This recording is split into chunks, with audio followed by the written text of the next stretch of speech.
ওয়াহাবি আকীদা পোষণকারী ইমামের পিছনে নামাজের ইক্তেদা করা যাবে কিনা? আমাদের কোম্পানির পক্ষ থেকে আপনাকে সাদর আমন্ত্রণ। উত্তর হবে, যদি নিশ্চিতভাবে আপনি জানেন যে এই লোক ওয়াহাবি আকীদা পোষণ করে, তাহলে তার পিছনে ইক্তেদা করা জায়েজ নাই। ইক্তেদা করলেও নামাজ হবে না। কোন হাদিস নাম বলুন? কোথায় জানি পড়লাম, মনে পড়ছে, হাদিসে আম পড়া। अगर आपकी मस्जिद में सुन्नी इमाम ना हो तो किसी वहाबी के पीछे हरगिज नहीं पढ़ना, घर में अकेला पढ़ लेना, अल्लाह ताला जमात से ज्यादा सवाब अता फरमाएगा। এই সমস্ত বক্তারা কি স্টেজে ওঠার আগে গাঁজা খায় না তারি খায় নাকি মদ খায় আমার বুঝে আসে?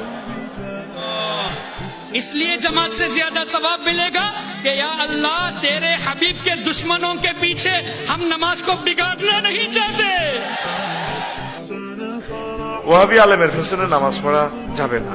এখন আমরা কি করব? আমাদের করণীয় কি? আল্লাহ আপনি আমাদের সবাইকে ওয়াহাবি হিসেবে কবুল করেন। এই দেশে হইল গালিগালাজ না। আব্দুল ওয়াহাব নজদি, তার বরকতে পুরো সৌদি আরব শিরক বেদাত নষ্ট হয়েছে। ইংরেজেরা তারা গালি দিত ওয়াইফ প্যান। আব্দুল ওয়াহাবের মতাদর্শী যারা তাদেরকে ওয়াহাবি বলে। We are all Wahhabi.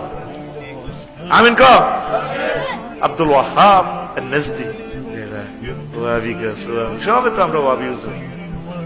Wahhabi হিসেবে কবুল হইলে তো ম্যাডাম গেইনার ম্যাডাম।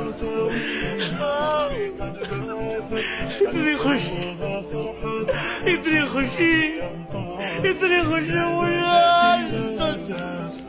तुम्हारा ना सो रफीक अब देख